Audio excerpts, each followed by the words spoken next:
ba décision to mibeko ya mboka ezwa marapo na bolamo la population et sengel to telema pe to kende. Voilà pourquoi. Très bien. Alors, tu as la caméra, comme on a issu et coutume, caméra no angwana. Au total la caméra, je vous donne 3 minutes. 3 minutes les alliés pour nous sensibiliser les électeurs. Ils ont postulé certainement aux la motivation. La motivation, il faut expliquer en gros, il faut y ça les électeurs parce que cacophonie les alliés na vote, il y a de cela batubaza pour voter parce que mutuana to vanda na etro. Ba ko voter mutu kwa zaga ekolo na biso. Bazo voter mutu pour na plusieurs multiples. Na lobi ba candidat député belé ba sombi mabulu. Oza candidat député moza na mabulu na cimetière. C'est-à-dire yo bomi ba tuté moza na eliki ba okufa yono okunda bango. Alors 3 minutes pour relever conscience ya ba électeur ba voter utile. Oza na 3 minutes, Christelle vous appelle à 3 minutes pour que tout ça là moi menu numéro ya entrée avant tout qu'on t'appelle dans la matière pour merci Israël. D'abord au lobby motivation. Première motivation nanga ezali devoir civique cause la citoyen cause la mwana mboka Congo.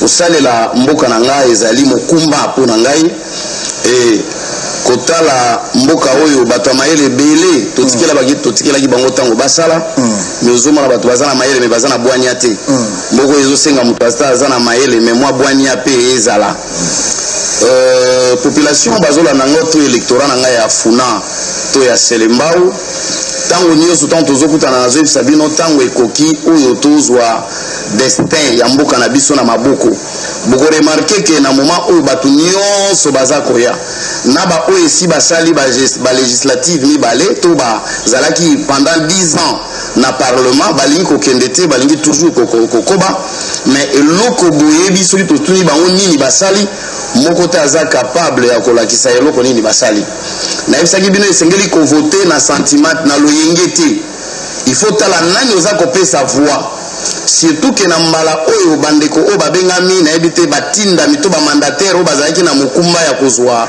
ba dossier na compte ya ba mangumba to ba regroupement politique et comme qui nango likambo ya ba commission au mona moto aza capable ba kolekisa mikanda na epo aza la candidat batie pembeni moto alongo banite apesi mbongo nde balekisi yango je crois bozo de créer to bozo lela mingi ba qualité ya bato mosusu ba postuler bokomi koloba emboka ngo ekomi nango kaka boye nyoso wana eza biloko mabe oyo bato alopoto bala ba anti valeur oyo esengeli to longola pomboka oyo échanger. Très bien. Voilà tant nyoso na Jules Sabino na funa to na selembao bo voter na selembao d'abord bo voter londi marqué la marque numéro 35 parce que wana ezali mabele na nga selembao bino nyoso to boyebi pasi to ki mobola to négligence to za na yango na selembao ba wenzi ezalaka te banzela malonga te ba érosion boyebi ke mvula soki bandi ko beta bolala kate faut que ça la debout alors bomona bato mususu auti bandal ya za mwana bandal na ye candidat provincial na selembao les abato esti bazala bo comprendre ce qui ba yele bino mo eloko kolia lia mais baza bato beaucoup ko soukoper sa confiance. Très bien. Merci beaucoup.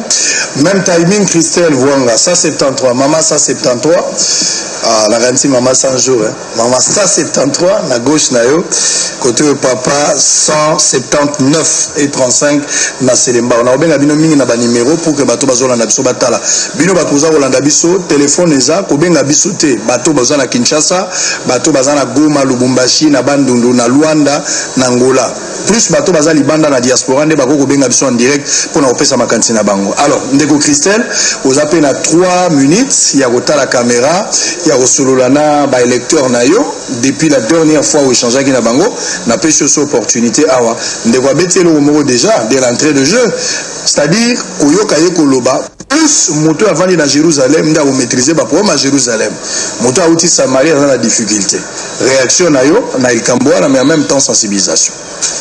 Merci Israël. Na 3 minutes nanga na ko sepela 1 minute nanga liboso na accordé ngo na catégorie moko ya batu o ba mo bazomi e baté mais baza important. Tout est que la journée internationale ya bato bazo vivre avec handicap. lelo na yebisa bango que handicap eza fatalité te soko za na liboko eza na problème elinge lo bateke mutu na eza na problème parce que lelo devant ba élection na mona batu mo boyo mona bakie na ba cité à personne d'abord bobi na bino ba handicapé boza ba handicapé te boza des personnes vivant avec handicap eza ka place moko boye c'est-à-dire nzoto no mobimba cerveau na eza normal lelo monde entier eza na ba place o epesi batu wana nazaki na école mona sa conférence na bi ba aveugle ba na place na bango batulinga musala nini to ko pesa ba aveugle na esi bango neti ba fouille na ba aéroport ba fouille na ba prison centrale ba aveugle ba koko sala ngo eza façon ya ko tombola bango lelo ba yo zwa bino ba zubino ba pesi bino so ba nini boyemba ka s'il vous plaît alors première loi on a proposé na Assemblée nationale et ezala que ba entreprise nyonso ya minene o ya mboka o faut ba réserver quota ya bateau bazo vivre avec handicap wana ezaki vraiment message nanga deuxièmement motivation nanga place nyonso na okende premier réflexe à bateau so ba moninga moi mukie boy mama Christian zani moi mukie bolungi makamwa minene nesi ba wenza makamwa minene te makambo ngana oluka ekokani na pays na biso eza munene lumumba wana oloba le Congo est grand et exige de nous la grandeur na loba banda le botinga funa ekoli singai funa lelo ezo décider ko pesa RDC leader ya munene leader oyo mokili kolobela po nzambe déjà loba to kumba moko prophétie ekofo apesa ki alobi soki boko teka mboka na biso bana biso bakoya bako récupérer biso to bandi koya toza bana nitie mais to bandi oya to ko récupérer mboka na biso lelo so na za débat na batu mingi bato FCC au mona ba yebisanga oh non madame Christelle sika attaquer biso Congo ezaka biso so to lukelo ko moko jamais to lukelo ko moko jamais so to bana lukelo ko moko nde 17 ans eleki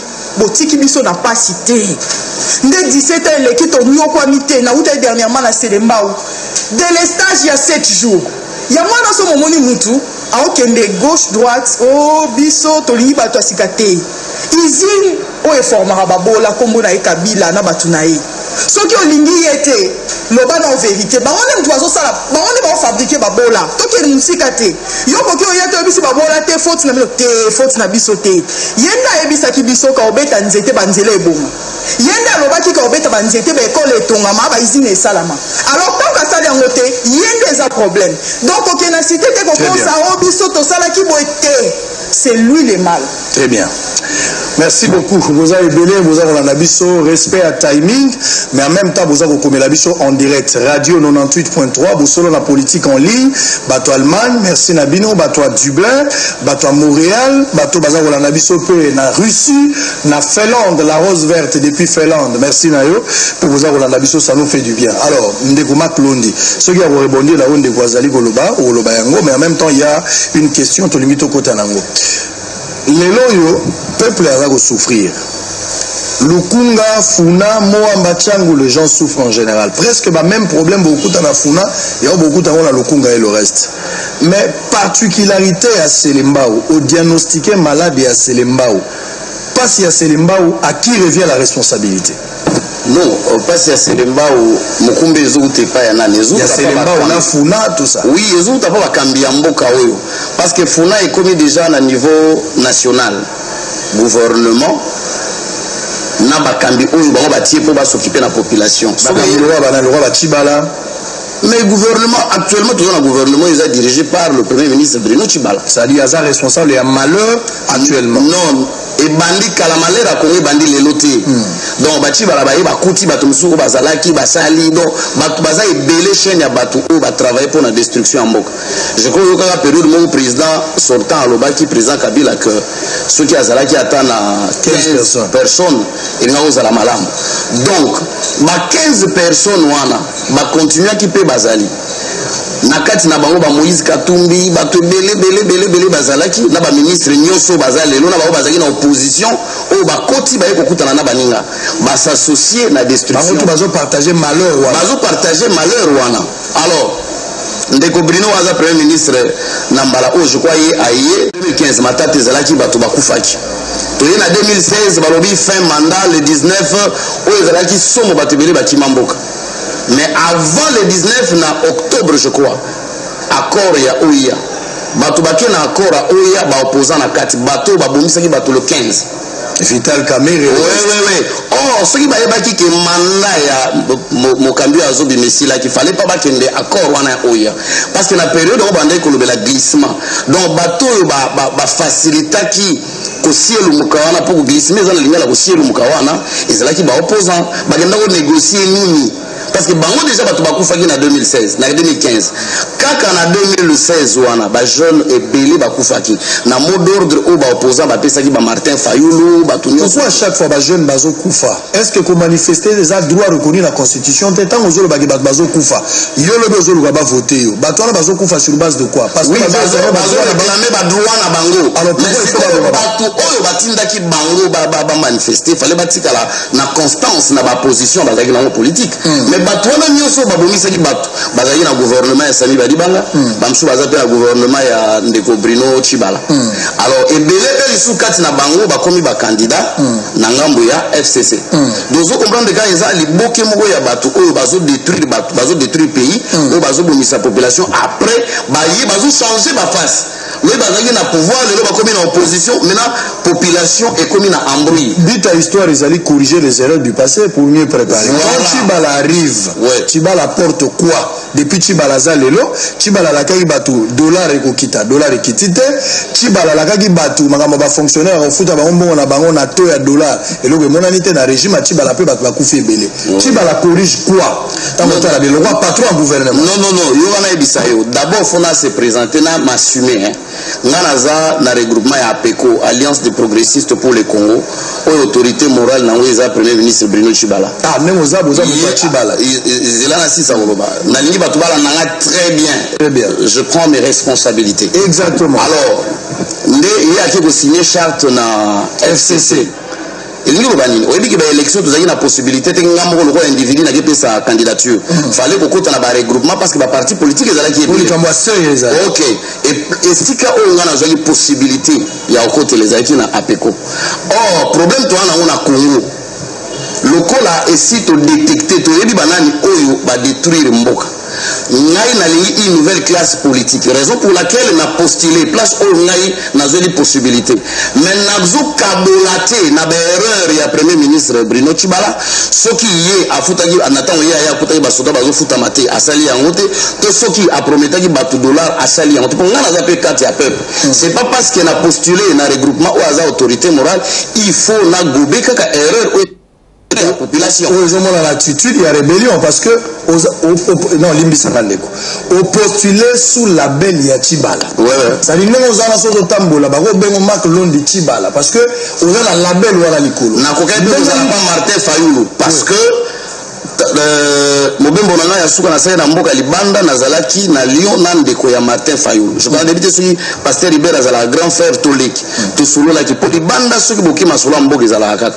Na zonga ki awa na demande to insistance ande ko na benga ndeko Martin tango nyonso do na lolenge nyonso. Ozomona batuna ba ozaki bo kondité mozomona déception. Non, déception de 400 ans. Pona ngai esimba kitana katinga mbote esika au candidature na ngai ekoleka. Parce que là na posa changement pour na mboko. Na za posa que population a se retrouver. Na zo peso question moko ego saliso lobelo bolingolo ba. Bande ko bazola na biso avant Christelle Azoma loba yo za numéro 179 na Funa et puis numéro 35 na banda. Na sepeli pozo s'assumer par rapport à position na biso lingara bongo. Mais nazo informer soko yebite soko yebi nazo rappeler. Nengo za na sima Chibala. Na parti politique n'est parce que place on a besoin d'opportunités. Par rapport à Martin Fayulu, là nous avons pouvoir être ma pekeza déjà le roi Babeki. Et plusieurs difficultés au côté à traverser côté. Bon, prenons le cas ma voter na sima Chibala au bini député. Mais dans l'Assemblée nationale, on a besoin de vote pour voter loi. Ou voter la gambo à Chibala, ou voter la gambo opposition. Mais non, ce qui est loi, on est pour l'avantage de la population. D'abord, comment ça a été en Nzambe, na koti marambo na aventure te. So tangi bato bazara na Bible, so tangi Proverbe 29d. Bible zolo ba shoki ba juste bato asembo.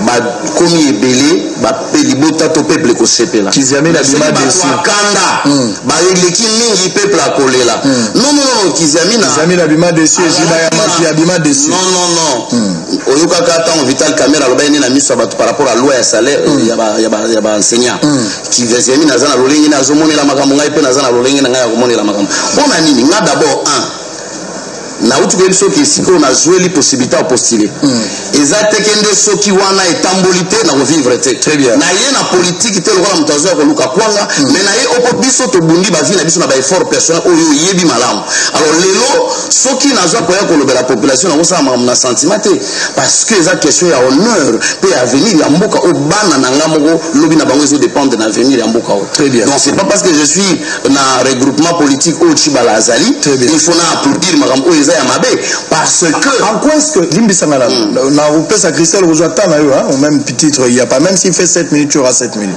il y a pas de problème na place nini par exemple na ngi pendo dans la sincère na sepeli posa mosali na nzambe numéro 179 na funa yeyo Marc Londi je précise que Ozali papa na kati ya ministère munene ya mama Malela Londi donc mobali ya mama Malela Londi yeyo papa tango ka papa Londi yeyo mama ndeza mama 100 jours boyoka kambali na yeyo faut mona niveau ya munene papa yo ndenga zali hapo alors nalobi na Bruno Tshibala bozo kabwana na place nini par rapport à bilan na ye sincèrement yuka d'abord bilan ya Bruno Tshibala tanga nalobi onte population aza komona d'abord eloko oyo ngai omulinga Bruno Tshibala mutabenganga et pas Martin Fayulu nga na benganga Martin Fayulu tokutanaki eza na mambo toujours tosololaki ya liboso na ye na mambo nga na yebisaki il faut tosolola après très bien mambo wana esalamaki te après bandeko ya conseil non lokola bacandidature ekopesa na candidature mais nazomona kaka ndenge je suis eza à partir ya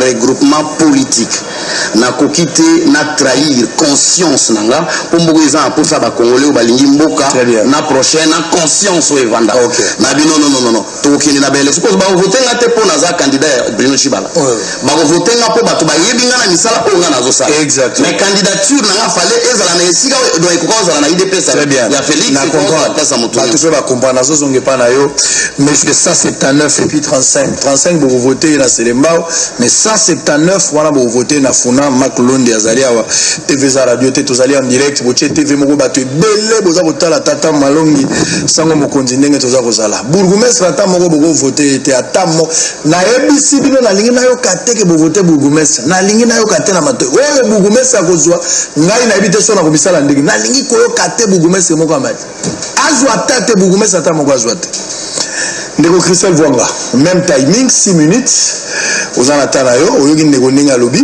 alors yo na Funa bilan ya Funa ce que vous trouvez en négatif vous entendre parler la dernière fois ils sont largement négatif à qui revient la responsabilité et démontrer comment est-ce que vous jugez wana responsabilité ya échec wana bango bazo partager yango oyoki pe ba légation belende kwa lobi ce que vous en eloko rebondir oyoki pe ko rebondir nango OK.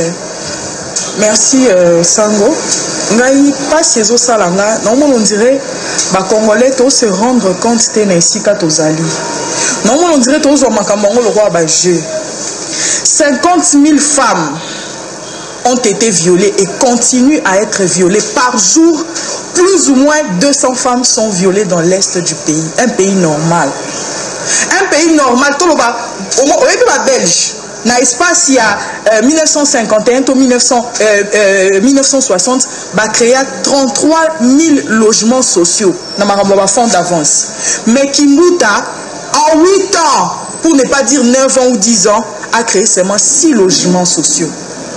C'est-à-dire que tu as une étape motoboye, tu as besoin de conciliabule. Tu as besoin de tiède. Il y a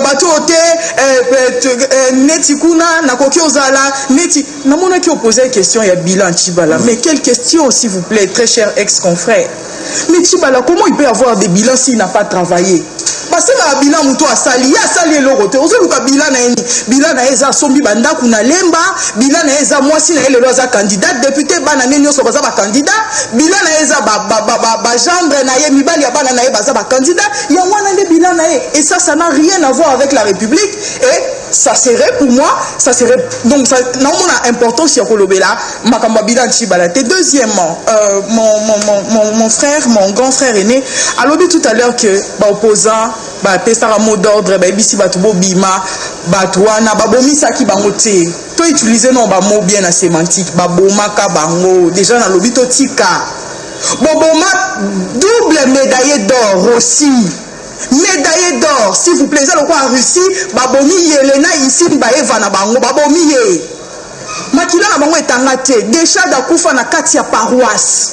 Et lelo, heureusement que Monseigneur Ambongo a telemi, alobi na batu nyonso ba prêtre botika makambozo sala na église catholique. Lelo ba candidat FCC nyonso ba église couleur. Boke na Saint Mathias kuna ba couleur. Boke na Saint Michel kuna ba couleur na bandal ba couleur. Non, le peuple n'est pas dupe. Moi j'aimerais qu'aujourd'hui biso nyonso tozonga tokota na lutte na biso otozala ngona mutu. Obi ba histoire ya ngona linga mingi kotanga batu lokwa ba Malcolm X ba Martin Luther King. Ton bazo lo ba makambo tozo libérer mboka tozo besoin ba tiete. Malcolm X abane olobani. Abane koloba tant ba noir bazo lutter contre esclavage. Malcolm X azolo baboy. Abi mundele akotelema aponi ba nègre nyonso baza na bilanga na ye au monde sabon passe aponi deux nègres akotisi bango na ndaku na ye alors bon moni bino mibale bo bando lata lokwanga bo bando vivre lokwanga mais à condition bo kipe situation ba ninga na bino te baza libanda. C'est ce que nous voyons maintenant, c'est-à-dire pour ba tout le monde baza na ba privilège moi 1000 moi 10 000 personnes moko boy baza na ba privilège ba fandaka na bato mbongo bazo kende ba poto bazo vivre na ba voiture ba bosani ke 80 millions de personnes, d'individus, dans la pauvreté. Et si cette question n'est pas résolue, toujours, il y a un moyen dans ces pays pour que groupe moko individu mais la champagne était mais bisognon soto mais la eau potable. Bisognon soto mais yango bana funa malé maman Christelle oza ya biso afuna pour te voter mais tant ngolo balobela Congo nyonso pour biso tozo saisir o ezala ngona mutu. Et il faut savoir en politique, les hommes politiques bajijaka bango na deux makam ya liboso eza ba idée ya mibale eza ba fait. Donc ça veut dire que quand la majorité au lelo eza FCC on a dit que tout est so eza nini un fourre-tout, donc c'est-à-dire mélange de crabes et de crevettes to ebite so eza nini soki lelo eza ya ko juger bango faut ko juger bango par rapport ya ba fait ya makambu ba sali. Il n'y a pas une autre façon de les juger. Les hommes politiques va évaluer à Kabango. Bah homme politique va pesa Kabango chance té. Donc mutu okoya ebisibino. Bon pesa nga chance pour bango va dire non, pesa bilan. Pesa biso bilan. Lelo papa Chadari ake na Équateur et loko liboso a lobby 1 minute de silence pour Mobutu. S'il vous plaît, soyons sérieux. Abandona Mobutu na Maroc. Eza na esika moko te awa aza mabene mais aza biso. Azaki na mabene mais c'est le nôtre. Eza na esika moko te ana capitale o bana na biso amitié ya maternelle bako kendo ta la président na biso Mobutu yeyo mais lelo ça c'est la démagogie. Et je pense que prochain voyage na autant au na kasa ezala 1 minute de silence pour Etienne Tshisekedi et Tobando Tambola Bongo. Ça c'est la démagogie. Nous refusons. Nous commençons par déceler les problèmes. Toza la poso à bilan. Moi je suis heureuse son nom on a pas critiquer opposant. Je suis heureuse parce que c'est ça la démocratie. Balingi ba comme ba président donc faut pas critiquer bango, ba critiquer bango pour ma casse. Très bien. Alors na Luanda, merci na bandeko ba komeli biso depuis Luanda. Oh là là, tozali en direct. Abonnez-vous bo solo na politique, on s'abonne kaka bo solo na politique. Ti kwana ya suka ezala kalwa kasongo. Tozala couleur à drapeau ne boza komona bo solo na politique na bitumba moko kolonga na kita 9. Koto Christelle Vwanga 173 bangonde baza ko réfléchir tokota na 35 pesali pour na Selembao problème ezate 35 pour na Selembao tokota na ba question essentielle ba bazo zela il faut ba yoka yango il faut s'assumer parce que tant on lobby que ozali na compte ya parti ya Chibala bato ba voter parce que ozala candidat président moko oui ou non. Monsieur poser question. Question de la oui ou non aux la candidat président de la République. Non, non, aussi longtemps que l'autorité morale à la candidat président de la République. Mais non, faut vendre ça bateau. Non, c'est pas la logique.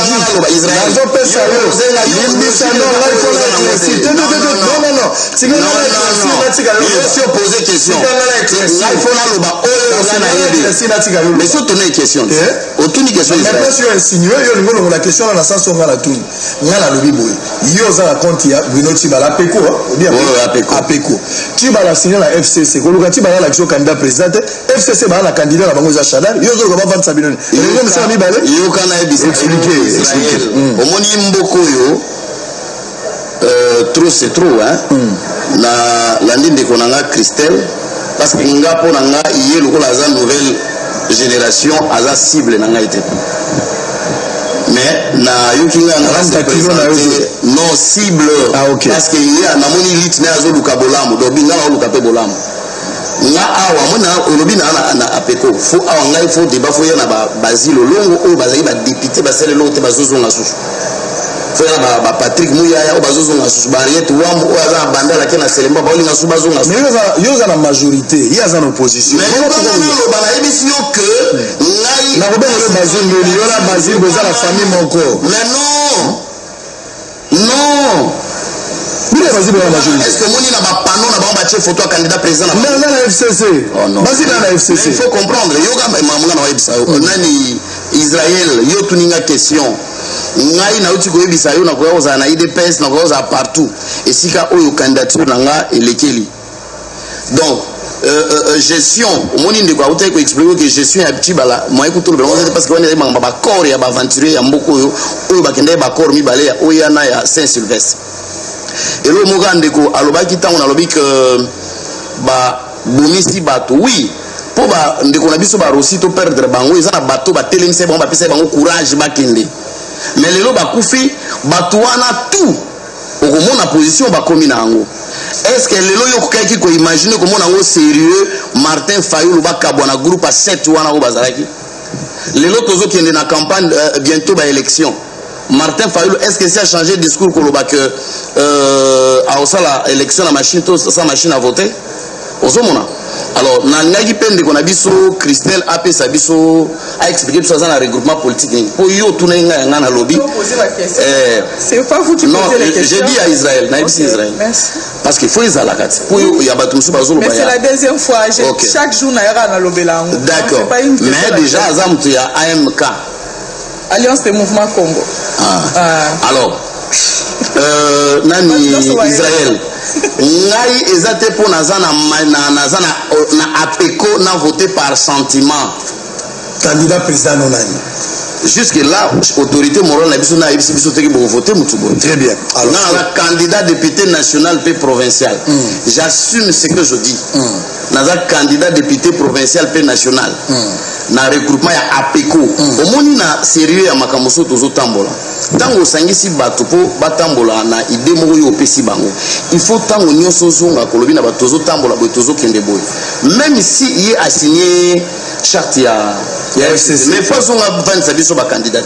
Depuis ba valida ba candidature na biso na base. Non, na mona tokutana na chibalate ba candidat nyonso potoloba.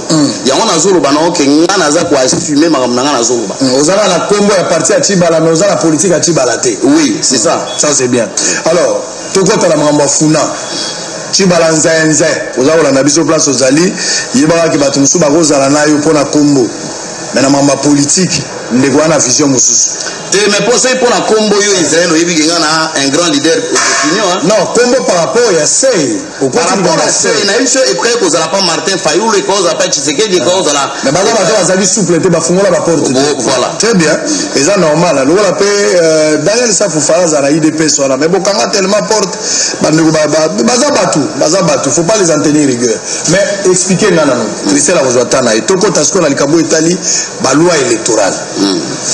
Bilan, il y a candidat na yo qui lobby ba député nyonso bazali na Assemblée nationale 2006 2011 bango to wana ba échoué vous entendre parler bino boza koya ba problème ya funa ezali et li ko lobaki au diagnostiquer ba problème nyonso lobby wa pasi banzela ça c'est un fait mais comment résoudre ce problème là ils attaquent à voter yo ceux va voter yo au kosala nini par exemple pour na likambo banzela pour na likambo ina courant en termes de loi en termes de loi parce que na moni ba journaliste so zo na candidat projet de société. Et on a précisé. Par rapport à la loi, la première des choses, loi où on a soutenu, on a proposé à l'état des droits. Il faut qu'il y ait la justice. Parce que sans la vraie justice, beaucoup est cotambolate Israël. Parce que comment est-ce que Bako Kanga gouverneur, avant de pendant vous les belés, a sali l'autre na ville à Kinshasa, ba poubelle les abou et mingo zomono na Kinshasa. Sur l'état des droits Izalaki, bah quoi interpeller gouverneur Kimbuta par exemple. Sur l'état des droits Izalaki, bah quoi interpeller bah bourgmestre tout bah ministre. Mais le coup là, justice n'a pas cannabiso et vandi nano na mesisate. La première des choses pour m'envoyer bon à Israël, à changer bateau. Ce qui te militer dans l'état des droits, il y aura aucun changement. L'état des droits là, Chadar, est-ce que vous simba? Bon, voilà pourquoi il faut que tu député à Sikabakota. Il faut que député à Sikabakota, Oyo, Bakondima, Bakufanzala, pour que va défendre l'intérêt de la population. Pour mes amis, ceux qui déjà députés, parce que les députés, les baza bazo kende, ils na kolukana vite, ils na eloko mokote. Tant ba okoma même net dans zo ba ngende tout ça bo ezana batu o baza pour ça ba comme sénateur. Déjà bazo bomba ba bon autant ba candidat député provinciaux ba kobima, ba yebi ndenge ni batu basombela ka ba voix ya sénateur. Voilà biloko nyonso il faut une nouvelle génération où ils ont la conscience. Donc loi na comprendre que mbo ezana danger. La première des choses ce qui justice est à vendre Israël et mais sous les autres on a pas difficulté tout ça parce qu'il n'y a pas de justice, il n'y a pas un état de droit. Donc il qu'on a dit valeur dans très bien, merci beaucoup. Alors Christelle Vouanga, ça c'est mais cela ne veut pas dire que j'ai des idées pour ma commune, je manque des idées pour ma commune. Il faut d'abord tout vendre sa justice. Ah, vous avez la idée en dehors Yawana. Mais non, on va idée on a attendre lobby d'abord on a voté la loi. Na la population na électorat na teke na osala la bino na osala na bino na osala mais na yibi ba passe tout ça nango on fona kendo bunda pour gouvernement à réaliser mais pour gouvernement ça nango il faut état de droit et que ba pesi mutumbongo sala musala boye asali yango oyebi na bandalu na baka ya oti na rompo ya Chibango président de la république andole comme komso na kangami na embouteillage apesi ordre ba sala nzela na kendo tala moi distance on sali combien de minutes. Très bien. Alors vous avez la biso vous avez numéro 179 Mac Londi 35 na Selimbaou 179 na Funa de l'autre côté Mama 173 Christelle Vouanga vous avez belé na Londres na Montréal vous avez la biso na Chili na Haïti oh là là et ça la biso na Jeffersonville na Indiana na Californie et ça la biso bien même na Miami bande ko pe baza ko komela biso eza ko sala biso malamu yo peuple fungola misu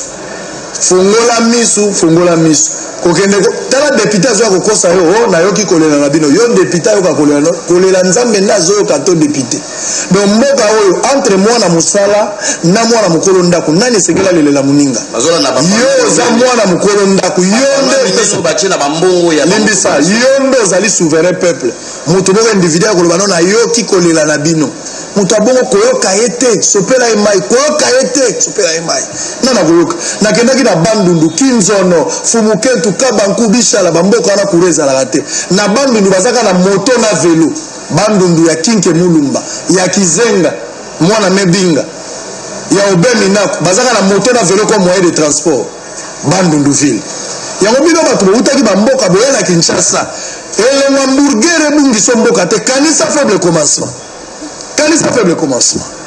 Christelle Vouanga, même timing Nandego, Baloua, en termes de loi. Baloua est dans mon masque au plaisir, moi, c'est que les candidats n'y soit funa ba ebinga, mais n'a pas outil. Tellement on a concentré, oui, tellement on a concentré au la contre-campagne à Chadari, tellement on a concentré, il y a que la peuple bilan, au bon moment va partager. Au bon moment peut-être parce que team de la info, maman Christelle, talabiso awa, et puis curieusement. Partout aux autres qui ne battent pas nous sommes abandonnés. Tous sous espoir. Batu ba ebi bisoto ba ebi bisoté. partout na funa ba candidat nyonso musuku ba komo yebisa batu oh ata bo voter vuanga mais nga pe na camarade vuanga te sala campagne non ndenge na yo nga camarade na ngeza ba mama na nga o ba soutenir nga ba papa na nga ba jeune génération na nga o ba zo soutenir nga. Moi j'ai été clair depuis les débuts. Je vous ai proposé première loi au Naloba qui a personne vivant avec un handicap. Ça me tient à cœur. Na comprena ka te po nini mwana azaka na problème a mukie ya liboko faut tanga na école ba handicapé. Pourquoi pas mwana na otanga na motema mpiko ndenga na tanga? Pourquoi pas mwana na otanga na collège? Na même droit. Na même pourquoi? Pour il faut ba tia bango ba place na bango eza discrimination mo eza négative. Deuxième loi, on a proposé ça la loi sur la fonction publique.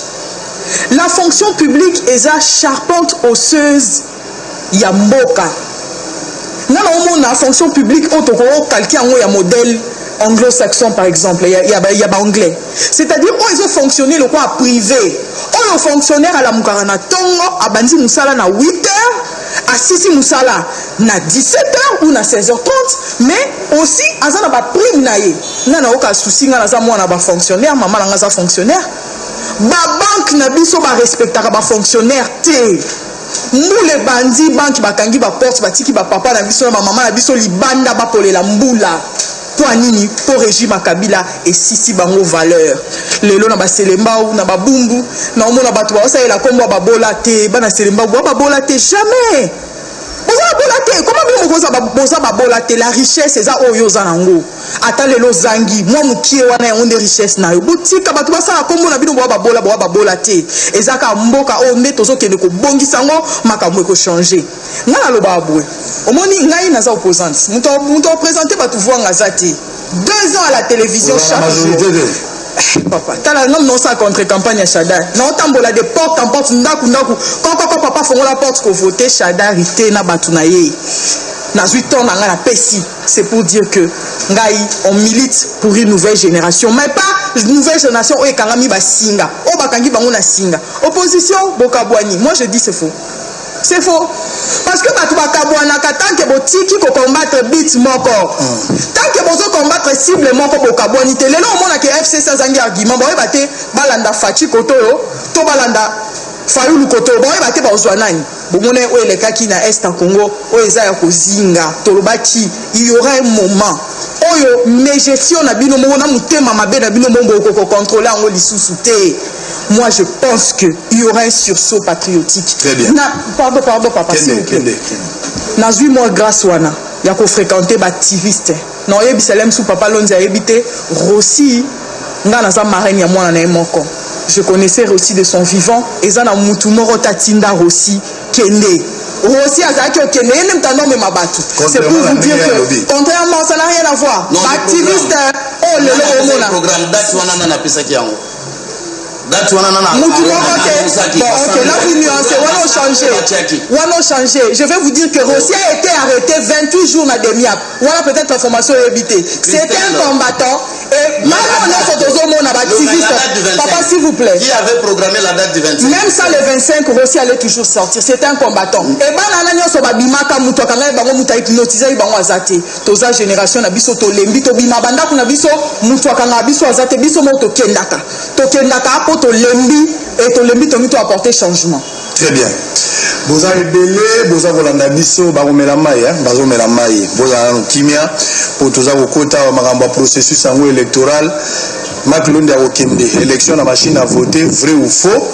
En quoi est-ce qu'il faut pas voter Christelle? Te besoin de 12 places. Challenger na au big ça été faut toujours compte sur deuxième partie à hyperkit faut bima faut misabilo konyo sozana ngwala. Nenge Christelle pas ko bimi sabilo konyo sozana ngwala moto wana il faut pela. Besoin la biso besoin Paris, Maobile Paris, Véron HD Belgique, Paul Bakounyenga Paris. Didier Kayembe, on va la mission en direct à Paris.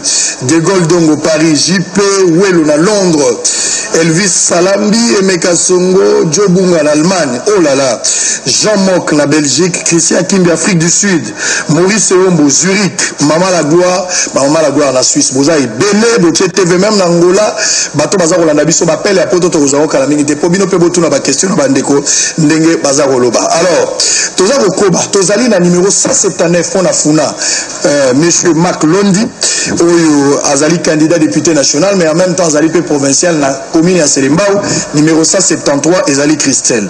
Bon vous allez après quand même il y a quoi affronter public parce que ba question ezali pour na bino batafuna ba retour na bino ba question bato libanda pe ba retour na bino ba question ndenge toza ko sala pour TV moko eza radio te bato belé baza Rolanda. Alors ndenge tozali ezali inévitable.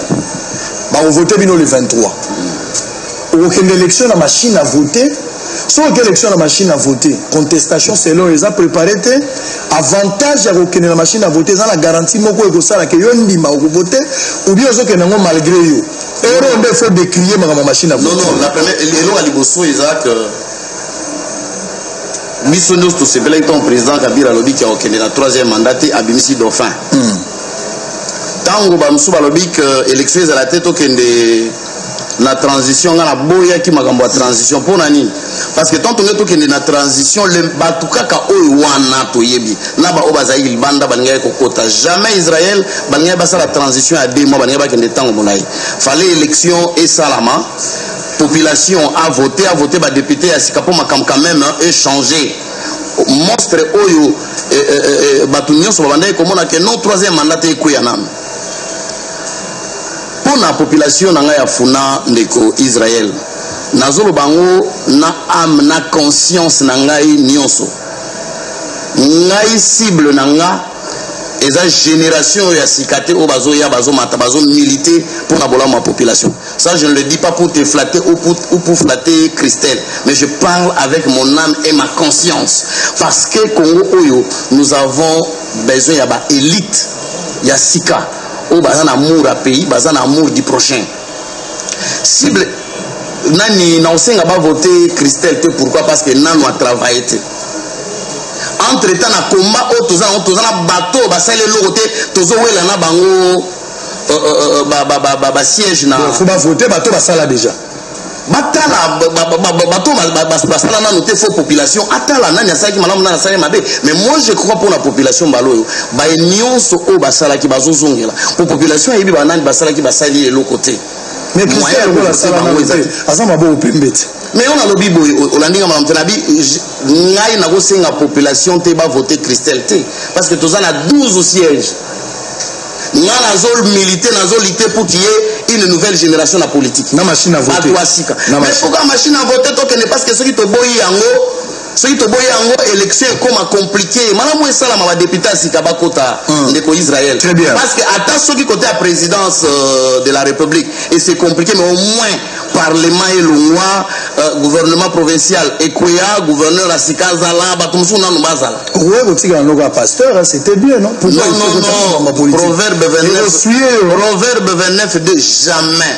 Et que essuyer nga soki na pouvoir mutumo si apesa ngambo. Oyebi ke biso plusieurs fois to bebisi bambo na biso peto ke toté asango malamu na poto ba kombata ba bengana biso kuna ba menacer biso ba loba ke tozwa mbonga président Kabila o jamais na pouvoir mutumo to traitane to tozwa mbongo même ndé na osala campagne na apeko na mbongo na nga na osala campagne na mbongo na nga parce que nazana pour ça peuple votenga biso bato oya sika o tozana ba idée na souci ya peuple ndeko Israël tana vie ya ba militaire tinde na kanko kolo akumona ba service à renseignement awa tozole la micronews makambo ya insécurité ndenge na uta ekolo bana ba loi nyonso tout ko voter il faut état de droit justice pendant la makasi ndenge nini ba ko auditer bato ba dirigeant ba militaire pour na ba salaire na bongo na mbongo na bongo par rapport à ba paiement ba service à renseignement est-ce qu'ils sont bien payés pour ça amsala ndenge longo bani. Très bien. Tango tracasserie ezali eza pona ni fuke bamboka msulu kola bangola ah papa na nzelo omona ba roulage ebele tende bazala pana biso roulage moko azala monduki te mais faut mona ndenge ba chauffeur bazobanga parce que mutu wana corruption ekolekate il est mieux payé nde moni makambo oyo souci nga na zana ngona olinga population ba voter nga na funa pe na Selembao parce que na kokende kuna na parlement ko contrôler gouvernement et ko appuyer ba loi oyo kozala na avantage ya biso peuple mais ceux qui te votent na sentiment parce que bato belé bazo la bino apesi bassin na 50 000 bozo kumisa ngo mais mbongo wana eza mbongo ni oyebi na bato bakosa ki bino bopesa mbongo bozo ba traitement baleba mbongo na bino bapesa bino mkongo mbongo wana bazo ya na mbongo ya trésor Nazoya avant de souffler Christelle vous avez le même timing hein? Machine à voter et la machine ils ont posé problème. Martin Fayulu prend le courage de dire machine à voter à Tokene Nangote. Martin Fayulu wazana il fallait comme Goma il semblerait qu'avion naie ba pekisi yango continuer poursuite nango mais ba négociation za salama pour que Martin Fayulu la sala na yoki mamba shada était ba pekisi shada la kita quelque part botika ba Martin Fayulu botika ba mokia botika ba ifoku botika ba tunyo so ba kena bango normal ozo bangani soki ya solo préparer matière vanda place sur la bobeta na moninga laissez les gens calmes hein 2 minutes on rebondir na onde kwa lobby à travers machine à voter to reçoit pause moko funa bengana no pasteur Godem pour en direct pour toi une question mo retour na zape candidat député tant to rezonga maklondi ko kina biso gauche droite té nzela ezali boni ndeko nzela ezali mibale ya nzambe na satana la oyo olingi nambo bara bite limbi sate ngala ibinzembo na kisasa toyebi majorité toyebi opposition oza la partie ya Chibala nengo za wana umemekulusu noti na suka oko défendre Shadari posoki Chibala yoki makambo za kolobo eboko beba naye yo faut voter Shadari yo côté opposition na yebanite tika yo opposition na yebanite il faut la TV ou expliquer batu bako voter na kwa hiyo sabango tela za indépendant bola la kana ebale bo voter ebale il faut payer sa position Christelle toza la terre ma position oza la nani ah oza la ngambo nini ya bal to ya prophète il faut pona wa biloko alors 2 minutes on rebondir et puis to ke na mamsusu to ça moi appelle to zonga sko bino boza bimisa wala za hyperkit faut bimisa biloko to za na o bete pe biloko za na pour faire éliminer moninga ba voter ete ah toké. Ok, 2 minutes là. Merci beaucoup, mais non, profitez qu'à l'occasion pour nous sa pasteur que la prochaine fois. Pasteur, candidat.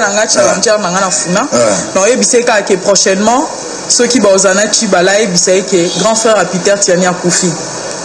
Akoufi, n'a souci à l'Ekinae. L'Ekinae, au Azaki, au Aza, l'Ikonja famille. Oui, à Zouaka famille mobile en charge à côté supporter ta sali crise va même en hôpital grand frère à Peter Tiani à Koufi les toza boé toza pe na yebi soka autant on yebi sa premier ministre yebi il faut comprendre non Christelle ils sont yebi seka o yeba Peter Tiani a ça vraiment pire petit na donc so tangeli ka kombo yebi mais so aza pire petit ni moyenga na yebi c'est aza o kula na mamuzo za Peter Tiani on l'aime sous yo pasteur on sala nzambe yo mo sala nzambe ko misaka message yet président de l'association bino yende mtakangisa Peter Tiani alobi azo c'est la Peter Tiani senge ba pardon sinon te ako libérer mais ngana yebi ngote ya Christelle voilà na transmettre au kaka na transmettre au kaka donc na profiter de l'opportunité on a payé ça ba tout ça ba sale gola mo faut toujours remercier ba association ba na poto ya 7 communes nyonso ya funa ba ebi singa to pesi déjà ba mot d'ordre na ba famille a 173 candidates azaka moko question na biso utezaki nini to bando ba machine à voter voilà machine à voter merci machine à voter pe onde voilà machine à voter eza lokola mikata mwamba ebimi na pocha ndoki donc abimisi mikata mwamba omitu na sikoyo mikato oyo eza na kindoki to eza na ngote na lia to na lia te po pasteur aza seki bango ndem to yela biso ba mfa sorcier to koma ba camarade na biso so abimisi kata nguba bozo banga o aza kandoki sikoyo connaissant oza déjà candidat s'il vous plaît papa Fayulu candidat batutu ba candidat na machine à voter ka ba on voter bon s'il vous plaît papa merci OK merci beaucoup et on to bando travailler dans campagne na ba bina Christelle côté de gauche à droite té to bimisa bâtissant une république des valeurs. Cette république des valeurs passe par tout le monde. On a pour moi changer les lots. Pour question machine à voter, et ça on a question moi moutier. En réalité, tu veux qu'on revendique ma droit à la bisoté. Ceux qui policiers azobo yate kondima ba ordre mabe o batinje soki omoni ba lusha ba filimbi ba Christelle Vonga ba kiti na nini ko beta bango masasité policier azobeta to changer république ndenge nini to mona ki na Burkina Faso quand est-ce que Simbaki ton police a lobby jamais na retirer population te na kiti simandoki jamais armée a lobby jamais na retirer population te na kiti simandoki mais il y a de cela 2 semaines maninga na biso na unikini rien que le fait à kosenga ba cour na bango zonga ba si sa classe ba beti bango masasi à bout portant yango nga na lobby moi je donne mon temps à la conscientisation Israël tout passe par là. Le temps que tu passes à la télé, papa, conscientise les Congolais. Notre entendement collectif, réaction à l'abus. T'as la tout foulou, mais papa en face. Merci. Alors, Botiganan, Bozela. Batubana poto balingi bazonga la bango Kinshasa basala ba 30 ans ba 40 ans ils sont fatigués, il faut bazonga. Et yo ça la passe peuple fongola misu nanga le 23 na loti élection ezate nanga na loti élection ezate peuple a botoli pouvoir na désordre na mboka ezandoto so lingo sambisanga luka OPG ndoto luka pe magistrat ndoto pona boyenga la ko expliquer ngo ezane ndoto na lingina yo kato benga monsieur tu voulais dire luka ndoto so to kutani côté kuno biso OPG à partir à kun. Bon, on va souffler un peu. Oui. Toza Rozonga, pour Toza Pasteur Godé, mais bon, là, à Dos Nomas, Toza Pasteur Godé, on prend en direct, Toza Rozonga, si vous voulez s'assumer par rapport à un projet de société. Pour députer dans un projet de société, dans la loi, pour défendre un projet de société, il y a candidat président. De la même manière, il faut ça là. Maramba Robon Beza, sous Tatolien Boubana Samaï, pour ce Robi Malikolo. Alors, précieux, on souffle, Toza Rozonga Sima, Toza PLP en direct, on a vu moi quelques questions avant de terminer. Toke, la région, puis Toza Rozonga Scout.